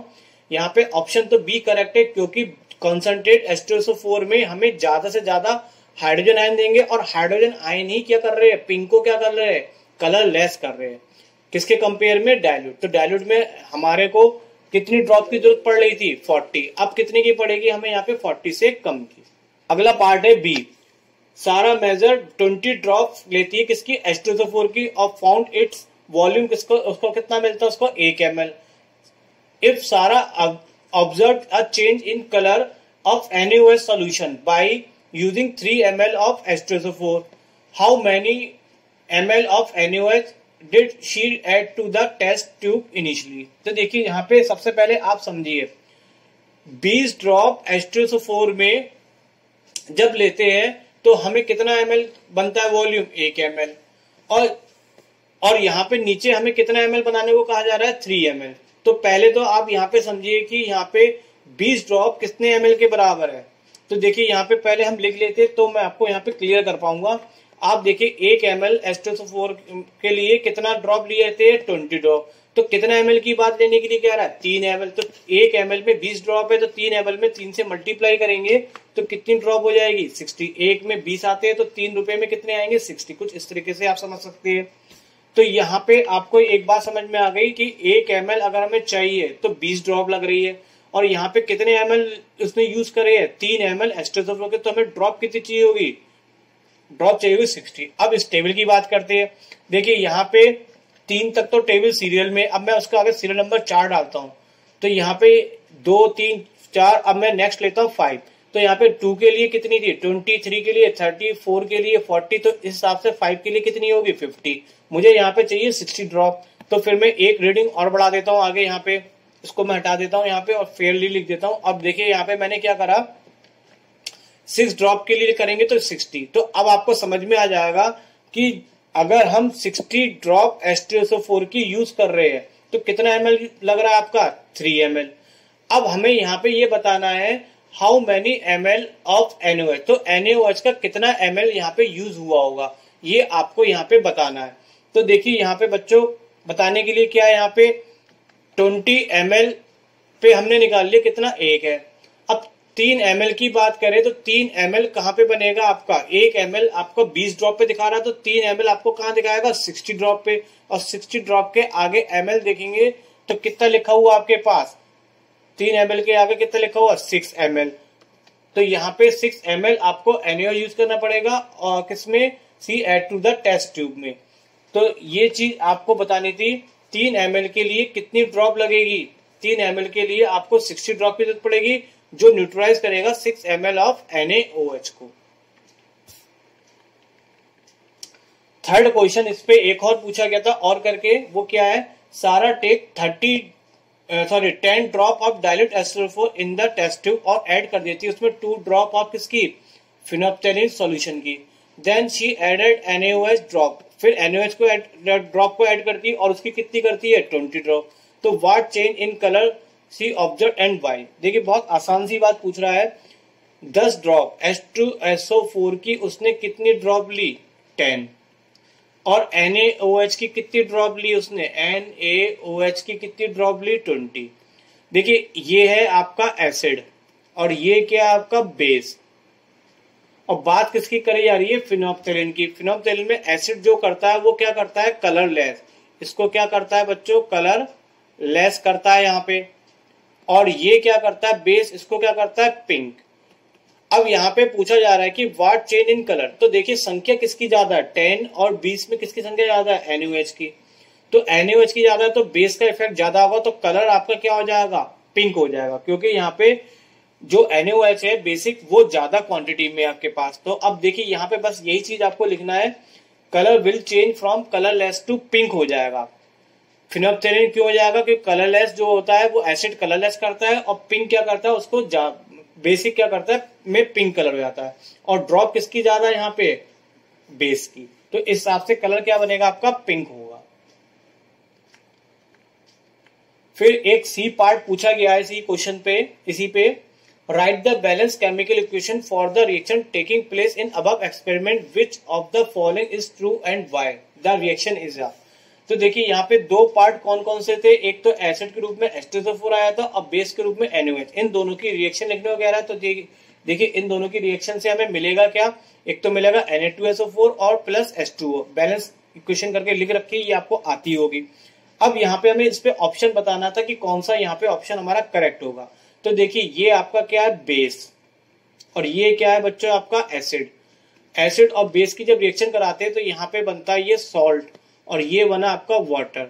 तो आप जानते हैं ऐसी रिएक्शन जिसमें एसिड और बेस रिएक्शन करके सॉल्ट और वाटर बनाए तो उसको हम बोलते हैं न्यूट्रलाइजेशन रिएक्शन। तो जिसमें भी न्यूट्रलाइजेशन आ रहा है वो तो करेक्ट है आपका। तो 3 ऑप्शन तो हमारे करेक्ट हो गए। अब लेकिन 3 में से भी आगे बढ़े तो देखिए यहाँ पे एक बात तो समझिए, न्यूट्रलाइजेशन, अब यहाँ पे आपस में अदला बदली हो रही है। जो यहाँ का सोडियम आयन है वो किससे रिप्लेस हो जा रहा है, हाइड्रोजन आयन से, और इसमें जो OH आयन है वो किससे रिप्लेस हो जा रहा है, OH आयन किससे रिप्लेस हो जा रहा है यहाँ पे, सोडियम से, सॉरी, जो OH है वो H से रिप्लेस हो जा रहा है।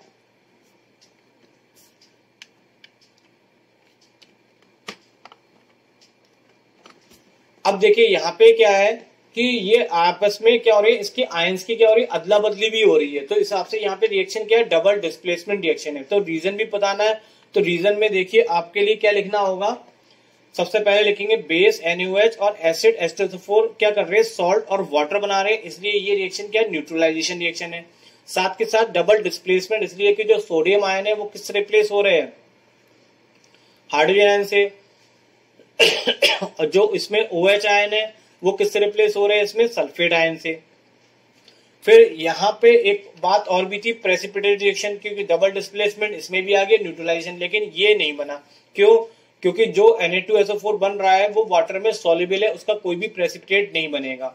तो इस हिसाब से यहाँ पे आपका जो आंसर है वो कंप्लीटली कौन सा करेक्ट है, न्यूट्रलाइजेशन डबल डिस्प्लेसमेंट रिएक्शन ही पॉसिबल है। तो इसलिए ऑप्शन यहाँ पे कौन सा करेक्ट है, B, A answer is the correct answer. तो बच्चों ये भी क्वेश्चन हो गया कंप्लीट। बढ़ते हैं नेक्स्ट क्वेश्चन पे। 29 क्वेश्चन में भी आपके पास यहाँ पे 2 क्वेश्चन पूछे गए। तो पहले ए वाला पार्ट कराता हूं आपके लिए। तो देखिए यहाँ पे क्वेश्चन में कहा गया कि हाइड्रोजन जो है उसका फॉर्मूला कुछ इस तरीके से, CXHY undergoes complete composition as a shown in the following equation. ये इक्वेशन दे रखी है। अब इस पे बेस्ड क्वेश्चन क्या पूछा गया है कि आपसे पहले x और y की वैल्यू पूछ रहा है, यानी कि इसकी कितने वैल्यू होगी। तो देखिए यहाँ पे कार्बन कितने हैं, कार्बन राइट साइड में देखेंगे तो कार्बन आपके पास कितने हैं, 6, और यहाँ पे कार्बन कितने हैं, 2। तो 6 बनाने के लिए यहाँ पे हमें 3 रखना पड़ेगा। तो 3 2 जा कितना हो जाएगा, 6। तो यहाँ पे x की जो वैल्यू है वो तो 3 आ जाएगी। अब y की बात करें तो यहाँ पे हाइड्रोजन आयन की बात की जाए तो यहाँ पे हाइड्रोजन राइट साइड में देखें तो 6 2 जा 12, तो 2 तो यहाँ पे लगे हुए हैं। तो y को 12 बनाने के लिए क्या करना, h को 12 बनाने के लिए यहाँ पे y की वैल्यू कितनी लेनी पड़ेगी आपको, 6 2 जा 12। तो पहला आंसर तो आपका आ जाता है। यहाँ पे क्या, x की जगह 3 और y की जगह 6। अब दूसरा क्वेश्चन पूछा गया है, give the chemical IUPAC name of the hydrocarbon. अब जो ये हाइड्रोकार्बन यहाँ पर है, ये हाइड्रोकार्बन क्या बना आपका, x की जगह हम 3 लगाएंगे और h की जगह क्या लगाएंगे, 6। इसका IUPAC नेम पूछ रहा है। IUPAC नेम बनाने के लिए आप स्ट्रक्चर बना लीजिए। देखिए कार्बन कितने यहाँ पे, 3 कार्बन। अब इस कार्बन के संग हमें हाइड्रोजन लगाने, तो एक तरफ से एक कार्बन को तो पूरा कर देते हैं हम, इस पे 3 हाइड्रोजन लगाते हैं, और इधर यहाँ पे हम कितने लगा देते हैं, 2 हाइड्रोजन इस पे लगा दिए हमने, और यहाँ पे 1 हाइड्रोजन। टोटल मिला के 6 हाइड्रोजन है, 1 2 3 4 5 6। और बीच में हमें यहाँ पे एक डबल बॉन्ड देना पड़ेगा क्योंकि कार्बन की वैलेंसी 4 होती है, तो 1 2 और यहाँ पे 2 मिलके 4 और 2 इसकी 3 और 1 4, तो सारी वैलेंसी पूरी हो गई। अब आप देखेंगे यहाँ पे इसका नाम क्या है। अगर कार्बन कार्बन के बीच में डबल बॉन्ड आता है या कार्बन कार्बन के बीच में ट्रिपल बॉन्ड आता है और आपने पढ़ रखा कार्बन कार्बन के बीच में एक, अगर एक आता है तो उसका सफिक्स में नाम क्या लगाते हैं आईयूपीएसी में, ENE। 2 आता है तो ENE और 3 आते हैं तो YNE। और कार्बन के नंबर कितने हैं 3, तो 3 को हम क्या बोलते हैं प्रोप। प्रोप में यहाँ पे डबल बॉन्ड है तो क्या जोड़ेंगे हम ईन, क्या जोड़ेंगे यहाँ पे एल्केन की स्पेलिंग में से हटा के क्या जोड़ देंगे ईन, तो उसका पूरा नाम बन जाएगा प्रोपीन। तो यहाँ पे ये आईयूपीएसी नेम आएगा वो इसका क्या आएगा, चलिए मैं सब हटा देता हूँ, अब फेयरली लिख देता हूँ। तो ये मैंने आपके लिए स्ट्रक्चर बना के रख रखा है, डबल बॉन्ड भी दिख रहा है आपको, तो उसके हिसाब से इसका सफिक्स क्या लगेगा ईन। और 3 कार्बन के लिए आपने पढ़ रखा है, 1 को मैथ बोलते हैं, 2 को एथ बोलते हैं और 3 के लिए क्या लगाते हैं प्रॉप। तो ये अगर आपने नहीं पढ़ा है तो मेरी वीडियो पड़ी हुई है स्पेशली आईयूपीएसी के नाम से, आप वहां जाके भी चैनल में जाके देख सकते हैं। तो ये हो गया आपका सेकंड पार्ट। अब थर्ड पार्ट देखते हैं कि इसका पूछा जा रहा था draw the electron dot structure. तो इसी के बेस पे हम बिल्कुल जो आपका यहाँ बना हुआ इसी के बेस पे आपका इलेक्ट्रॉन डॉट स्ट्रक्चर बन जाएगा। तो चलिए मैं आपको दिखाता हूँ कैसे। यहाँ पे कार्बन के, यहाँ पे हाइड्रोजन के पास कितने होते हैं, एक एक इलेक्ट्रॉन, जिसको मैंने यहाँ पे दिखा रखा है क्रॉस से, ये एक एक हाइड्रोजन के पास हो गए। अब कार्बन के पास कितने इलेक्ट्रॉन होते हैं 4, तो 4 में एक इलेक्ट्रॉन इसने यहाँ रख दिए, एक यहाँ रख दिया, एक यहाँ और एक यहाँ रख दिए। इसी तरह से यहाँ पे इसने एक यहाँ रखा, एक और बीच में 2, क्योंकि यहाँ पे डबल बॉन्ड है तो यहाँ पे 2 इलेक्ट्रॉन रखने पड़ेंगे, इधर इसके लिए भी 2 4। तो बस ये इस तरीके से आप देखेंगे। तो हाइड्रोजन के ऑर्बिट कितने में पूरा होगा, हाइड्रोजन को 2 इलेक्ट्रॉन की रिक्वायरमेंट होती है पहली ऑर्बिट में, तो ये हाइड्रोजन के सारे 2 इलेक्ट्रॉन हो गए। और कार्बन के पास कितने होने चाहिए 8 लास्ट ऑर्बिट में, तो देखिए इस कार्बन के पास 2 2 4 2 6 और 2 8, तो ये पूरा हो गया कार्बन। फिर दूसरा कार्बन भी चेक करवा देता हूँ, दूसरे कार्बन में 4 इलेक्ट्रॉन ये हो गए, 4 और 2 6 और 2 8। इसी तरह से लास्ट वाला देखेंगे तो लास्ट वाले में 4 और 2, तो ये। तो फिलहाल ये आपका डॉट स्ट्रक्चर अगर आपको नहीं आता होगा तो आपने देखिए पढ़ रखा होगा, अच्छे से समझा होगा। फिलहाल मैंने आपके लिए बना के समझा भी दिया। आगे एक क्वेश्चन नेक्स्ट वाला क्या पूछ रहा है, name the alcohol which on heating with concentrate H2SO4 will produce the above hydrogen hydrocarbon CXH5। मतलब हमें ये बताना है कि इसके साथ कौन सी चीज की हम रिएक्शन कराए ताकि ऐसा हाइड्रोकार्बन का मतलब यानी कि प्रोपिन बन जाए। तो प्रोपिन बनाने के लिए यहाँ पे अल्कोहल लगाना है, तो अल्कोहल में क्या लगाते हैं हम OL लगाते हैं, तो क्या बनेगा, क्या ऐड करना पड़ेगा प्रोपेनॉल। तो बस इसमें से कार्बन तो हमें उतना ही चाहिए, तो प्रोप, और यहाँ पे अल्कोहल की बात कर रहे हैं तो अल्कोहल में क्या होता है OL लगता है, तो यहाँ पे क्या किसका यूज करना पड़ेगा प्रोपेनॉल का। फिर आपसे कह रहा है write the balance chemical equation for the reaction CXH5 with the hydrogen gas presence of nickel के। तो निकिल की प्रेजेंस में हम इसकी अगर रिएक्शन कराएंगे तो ये हमारा नाम तो समझ में आ गया कि यहाँ पे वैल्यू लगा के हमारे पास 3 और 6 पे क्या आ गया आपका C3H6। अब इसकी रिएक्शन हमने हाइड्रोजन गैस से कराई, तो हाइड्रोजन इसके साथ क्या हो जाते हैं ऐड हो जाते हैं, किसकी प्रेजेंस में ऐड होंगे, निकिल की प्रेजेंस में। तो ये ए वाला पार्ट हो गया आपका कंप्लीट। अब बात करेंगे इसी के बी वाले पार्ट की। तो बी वाले पार्ट में यहाँ पे दे रखा है इलेक्ट्रॉनिक स्ट्रक्चर दे रखा है एटम पी और क्यू का। आपसे इसी में बेस्ड कुछ क्वेश्चन यहाँ पे पूछे जा रहे हैं। तो देखिए पहला क्वेश्चन क्या पूछ रहा है, if P and Q combine to form compound, अगर ये दोनों आपस में रिएक्शन करें तो ये किस टाइप का बॉन्ड बनाएंगे ये आपको बताना है। तो देखिए सबसे पहले आप पी में देखिए पहले ऑर्बिट में कितने इलेक्ट्रॉन है, पहले ऑर्बिट में 2 है, फिर दूसरे ऑर्बिट में 2 2 4 1 5 और 1 6, तो उसके पास 6 इलेक्ट्रॉन है। तो ये किसका फॉर्मूला बन गया आपका ऑक्सीजन का। इसमें देखिए पहले ऑर्बिट में 2 है, दूसरे में 2 2 4 2 6 2 8 8 और लास्ट में कितने 1, तो ये बन गया आपका सोडियम का। अब कहने का मतलब एक तरफ आपके पास सोडियम है और एक तरफ है ऑक्सीजन। सोडियम जो है वो मेटल है क्योंकि इलेक्ट्रॉन लूज करेगी, तो यानी कि इसके में 2 8 1 है और ऑक्सीजन का कितना है 2,6। देखिए अगर इलेक्ट्रॉन के लास्ट मतलब आपने पढ़ रखा होगा कि एटम जो होते हैं रिएक्शन क्यों करते हैं, रिएक्शन इसलिए करते हैं अपने लास्ट ऑर्बिट को पूरा करने के लिए, वो भी कितने पे 8 इलेक्ट्रॉन पूरे करने हैं। इसको 8 इलेक्ट्रॉन पूरे करने के लिए इसको रिक्वायर है 7 इलेक्ट्रॉनों की और इसको रिक्वायर है 2 की। तो दोनों को अगर बराबर बराबर की जरूरत होती है तो वहां बनता है कोवैलेंट बॉन्ड, और अलग अलग जरूरत होती है तो वहां पे क्या बनता है आपका आयनिक बॉन्ड। तो यहाँ पे पूछा रहा कौन सा बॉन्ड बनेगा, तो डेफिनेट रूप से यहाँ पे कौन सा बॉन्ड बनेगा आपका आयनिक बॉन्ड बनेगा। तो चलिए पहले मैं यहाँ पे लिख भी देता हूँ आपको। तो मैंने यहाँ पे पी का मतलब यहाँ पे हमारा क्या निकला, ऑक्सीजन, और इसका मतलब यहाँ पे क्या निकला, ये सोडियम, और इनके बीच में कौन सा बॉन्ड बनेगा, आयनिक। अब इसके आगे का पार्ट पूछ रहा है, give the chemical formula of the compound form. अब देखिए कंपाउंड में हम पी और क्यू ही लिखेंगे, हम ओ और एन ए नहीं लिखेंगे, क्योंकि क्वेश्चन के अकॉर्डिंग चलना है। अब इसका फॉर्मूला बनाना है, तो फॉर्मूला बनाने में आप ये समझ गए, ये इलेक्ट्रॉन क्या करेगा, गेन करेगा, और ये इलेक्ट्रॉन क्या करेगा, लूज। जो इलेक्ट्रॉन लूज करता है वो मेटल आता है, जो गेन करता है वो नॉन मेटल। फॉर्मूले में हमेशा मेटल का नाम आता है, इसलिए पहले फॉर्मूले में हम क्या लिखेंगे, यहाँ पे क्यू लिखेंगे। तो फॉर्मूला आपने देखिए बना रखा है, किस तरह से बनाना सीखा होगा, क्यू लिखेंगे पहले और पी। क्यू में आखिर में कितने इलेक्ट्रॉन है, 1, और इसकी वैलेंसी 1, और इसके पास कितने, ये इलेक्ट्रॉन लेगा नहीं, देगा, तो जितने इलेक्ट्रॉन दिए जाते हैं वो बैलेंसी। ये कितने इलेक्ट्रॉन लेगा, 2 इलेक्ट्रॉन लेगा कंप्लीट करने के लिए, तो उसकी बैलेंसी कितनी हो गई, 2। अब इनकी आपस में क्या कर देते हैं, फॉर्मूला बनाने के लिए क्रॉस मल्टीप्लाई कर देते हैं कुछ इस तरीके से। तो मल्टीप्लाई करेंगे तो फॉर्मूला आ जाएगा आपका Q2P। यहाँ पे 1 को लिखो या नहीं लिखो कोई फर्क नहीं पड़ता, तो लिखते ही नहीं है हम। फिर आपका नेक्स्ट जो पार्ट पूछ रहा है वो है सी में, क्या, the compound so form is dissolve in water, is the result solution acidic और बेसिक इन नेचर। अब आपको बताना है कि ये एसिड होगा या बेसिक होगा। तो देखिए अगर मैं पी का नाम लिखूं तो पी का नाम था O और क्यू का नाम क्या था, Na। तो इसका जो फॉर्मूला बनेगा वो क्या बनेगा आपका, यहाँ पे Na2O। तो ये हो गया आपका ऑक्साइड। तो यहाँ पे जो ऑक्साइड बना वो मेटल का बना है, तो इसको बोलते हैं मेटेलिक ऑक्साइड। और मेटेलिक ऑक्साइड का नेचर हमेशा कैसा होता है, बेसिक होता है। तो ये बेसिक बनेगा क्योंकि जो मेटेलिक ऑक्साइड बन रहा है उसके कारण इसका नेचर क्या होगा, बेसिक। फिर आगे डी पार्ट पूछ रहा है, डी पार्ट में right the chemical equation for the reaction. Q की हमें दिखानी है इथेनॉल से। तो देखिए क्यू की इथेनॉल, इथेनॉल का फॉर्मूला होता है CH3CH2OH।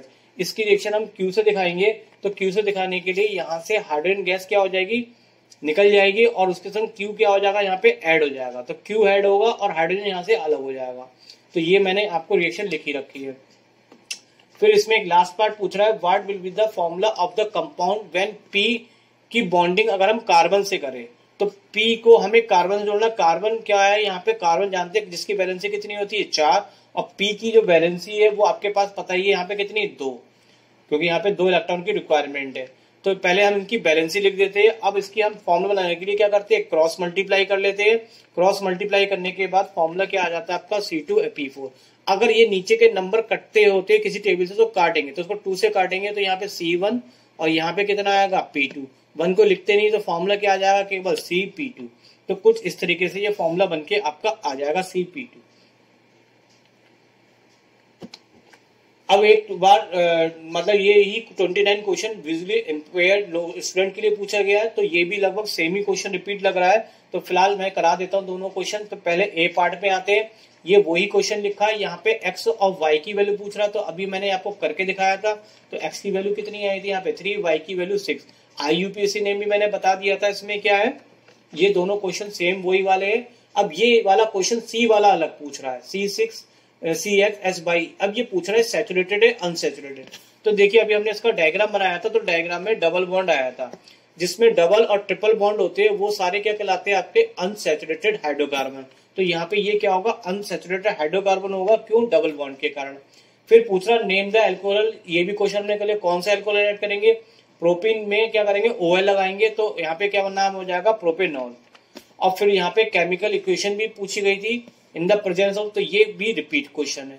तो ये पिछला ही क्वेश्चन इन्होंने रिपीट करके लिख रखा है, केवल एक ही पार्ट चेंज किया था, वो है सी वाला, बाकी क्वेश्चन पहले जैसा ही है।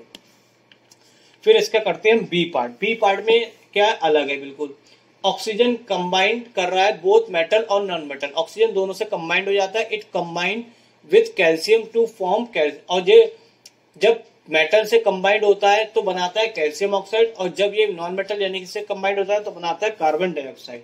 अब इस पे क्वेश्चन पूछे जा रहे हैं number 8, what type of bond is form between carbon and oxygen. देखिए कार्बन और ऑक्सीजन दोनों ये क्या है, गैस है, दोनों क्या है, गैस। और गैस गैस क्या होती है, दोनों ये होती है नॉन मेटल, ये होती है नॉन मेटल। और नॉन मेटल की आपने प्रॉपर्टी पर रखी होगी, अगर दोनों ही नॉन मेटल होती है तो उनके बीच हमेशा बॉन्ड कौन सा बनता है, कोवैलेंट बॉन्ड बनता है। कौन सा बनता है, कोवैलेंट बॉन्ड बनता है। तो यहाँ पे इसका आंसर हो गया कोवैलेंट बॉन्ड।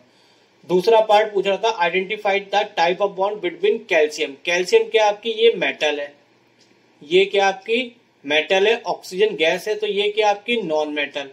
नॉन मेटल और मेटल के बीच में जो भी बॉन्ड बनता है वो होता है आयनिक बॉन्ड।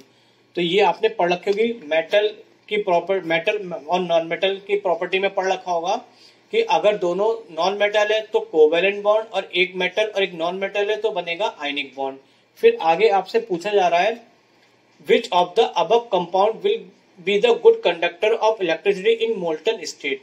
इन दोनों में से कौन सा कंपाउंड, जो आपके ये कंपाउंड बने हुए हैं CaO और CO2, तो देखिए CaO ये आपका क्या है, आयनिक बॉन्ड है। आयनिक बॉन्ड होने के कारण ये आयंस बनाएगा, लेकिन कोवेलेंट में कोई आयन नहीं बनेंगे, और जब आयन बनेंगे तो ही वो गुड कंडक्टर करेगा। तो डेफिनेट रूप से क्या होगा आंसर इसका Ca होगा, क्योंकि इसमें आयंस क्या है प्रेजेंट होंगे जो कि कंडक्ट करेंगे इलेक्ट्रिसिटी को। फिर डी पार्ट में पूछा जाता है comment on the physical state solid liquid और गैस। इसमें बताना सॉलिड कौन सा है और लिक्विड कौन। देखिए कार्बन डाइऑक्साइड तो आप जानते हैं गैस है, और कैल्शियम ऑक्साइड ये आपका मेटल है, तो ये क्या है आपका सॉलिड की फॉर्म में। तो कैल्शियम ऑक्साइड हो गया सॉलिड और ये हो गया आपका गैस। फिर पूछा जा रहा था आपसे एक लास्ट क्वेश्चन क्या, what is the valency of carbon in CO2। तो कार्बन की वैलेंसी पूछ रहा है कार्बन CO2 में। देखिए वैलेंसी कभी चेंज नहीं होती है, तो कार्बन की जो वैलेंसी है वो यहाँ पे कितनी है, होती है 4। कार्बन की वैलेंसी आपने पढ़ रखी होगी, तो कितनी होती है 4। तो ये क्वेश्चंस हो जाते हैं आपके कंप्लीट, और यहाँ पे ये केमिस्ट्री का मैंने पूरा सैंपल पेपर आपको सॉल्व करा दिया है।